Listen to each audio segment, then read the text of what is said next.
Welcome back to Commerce Bacha. I hope you all are good.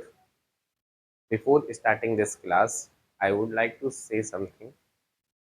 पहले तो आप लोग को हैप्पी दिवाली बिलेटेड और सॉरी फॉर दैट मैं आप लोग को 4-5 दिन से कोई भी वीडियो प्रोवाइड नहीं करा पाया। कुछ रीज़न थे जिस कारण मैं अपनी वीडियो नहीं बना पा रहा था, लेकिन अब आप लोग को श्योरिटी देता हूँ कि मैं जितनी भी वीडियो बनाऊँगा और दिसंबर तक की लगभग आप लोग का कोर्स ख़त्म कर दूँगा।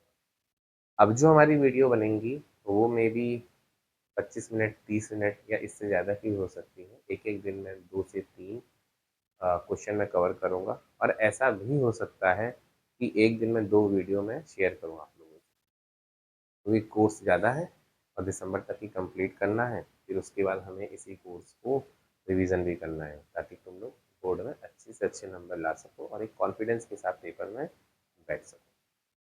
अब आज का टॉपिक है बच्चा death of a partner. Death एक शब्द आया है इसमें, डेथ। क्या है वर्ड का नाम? डेथ। क्या है? मृत्यु अटल सत्य है। मतलब आप कहीं भी चले जाओ आपकी मृत्यु तो होनी होनी है। तो पार्टनरशिप में भी बताया जा रहा है जब पार्टनरशिप में जो पार्टनर है उनकी भी डेथ हो सकती है। तो डेथ के बारे में बोला जाता है death is a fix but time is not fix. मतलब क्या?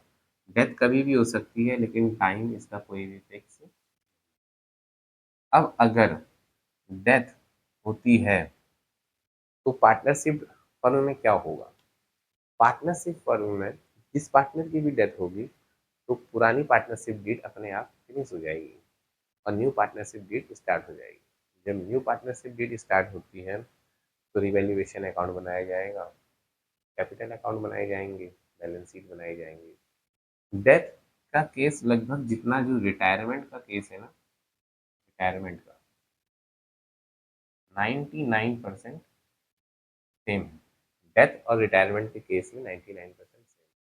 बस फर्क इतना है कि रिटायरमेंट के समय हम लोग जो पार्टनर रिटायर होता है उसको सारा पैसा उसके अकाउंट में डाल देते हैं और डेथ के केस में जिस पार्टनर की डेथ होगी तो उसके द्वारा जो भी नॉमिनी बनाया गया होगा या उसका कोई एग्जीक्यूटर होगा तो उसके अकाउंट में पैसा ट्रांसफर किया जाएगा। तो इसका मतलब यहाँ पर एग्जीक्यूटर का भी अकाउंट ओपन कर लिया जाएगा। अब ये पैसा जो ट्रांसफर करना है कितनी तरीके से किया जाएगा? यहाँ पर 3 टाइप से हम लोग पैसा को ट्रांसफर करेंगे। पहला क्या है? Lump sum amount. लमसम का तुम लोगों ने नाम सुना होगा बहुत बार, लमसम। Lump sum amount. अब लमसम अमाउंट की अगर हम लोग बात करें तो क्या होगा? लमसम अमाउंट में आप लोग पार्टनर्स का जो एग्जीक्यूटर होगा उसके अकाउंट में एक साथ पूरी अमाउंट ट्रांसफर कर दी जाएगी, जितना भी पार्टनर्स का पैसा। फिर क्या होगा? अगर लमसम में नहीं करते हैं तो लमसम के बाद हम लोग करेंगे पार्टली पेमेंट, जिसे कहा जाता है इंस्टॉलमेंट। जब इंस्टॉलमेंट में पेमेंट करेंगे तो उस एग्जीक्यूटर को क्या 6% रेट ऑफ इंटरेस्ट देना पड़ेगा। नहीं तो एन्युटी, मतलब उसको ऐसे चलाते रहेंगे, एक समय के बाद दे देंगे, आपको बताएंगे, लेकिन उस पर उस केस में भी हमें पैसा उसको कुछ परसेंटेज देना पड़ेगा। तो ये 3 तरीके हैं पार्टनर, जो पार्टनर्स जिसकी डेथ हुई है उसके एग्जीक्यूटर के अकाउंट में पैसा ट्रांसफर करने।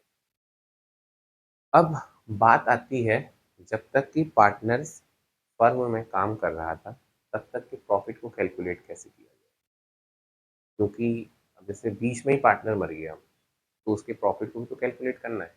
उसके प्रॉफिट को कैलकुलेट कैसे किया जाएगा? तो वो कैलकुलेशन होता है 2 तरीके से। ऑन द बेसिस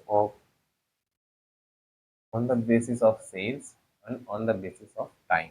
ये देखिए, on the basis of time ये तुम लोग का आज का होमवर्क है। क्या है? पहला होमवर्क है, ये दोनों तुम लोग के फॉर्मूले तुम लोग को याद होने चाहिए। कौन कौन से? ऑन द बेसिस ऑफ, देखो प्रॉफिट कैलकुलेट करने के 2 तरीके हैं।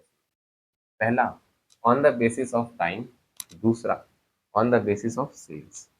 जब on the basis of times में से हम लोग प्रॉफिट को कैलकुलेट करेंगे तो आएगा हमारा अमाउंट ऑफ प्रॉफिट। जितना भी प्रॉफिट हो रहा है उसकी अमाउंट लिखी जाएगी।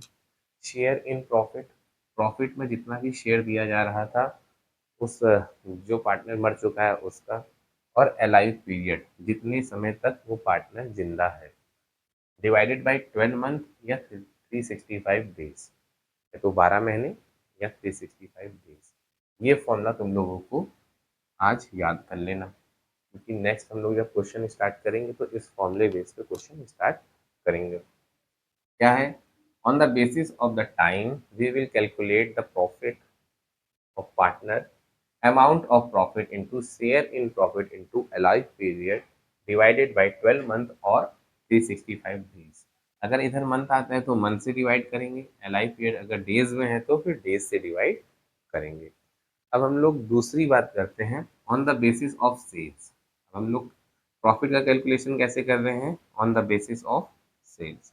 On the basis of sales में क्या होता है? Sales up to the date of death, जब तक पार्टनर्स की डेथ नहीं हुई है, टिल डेथ, जैसे कल मर गया तो उस डेट तक कितनी सेल हुई है, इनटू रेट ऑफ प्रॉफिट।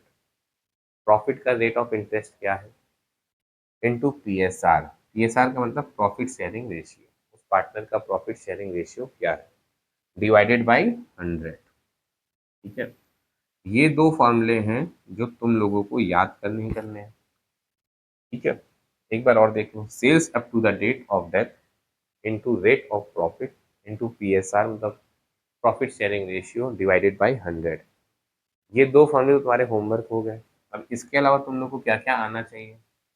जहां तक मैं जानता हूँ कि तुम लोगों ने इतना तो सीख लिया है, सेक्रीफाइस रेशियो निकालना, गेनिंग रेशियो निकालना, और न्यू रेशियो निकालना, और साथ ही साथ गुडविल को कैलकुलेट करना।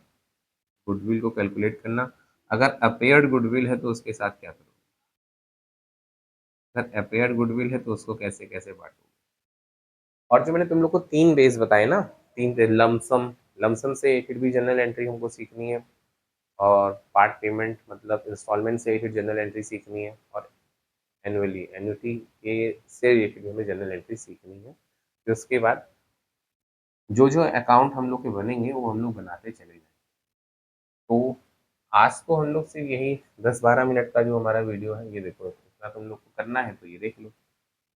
आज जो हमारा जो वीडियो है 10-12 ही मिनट का है।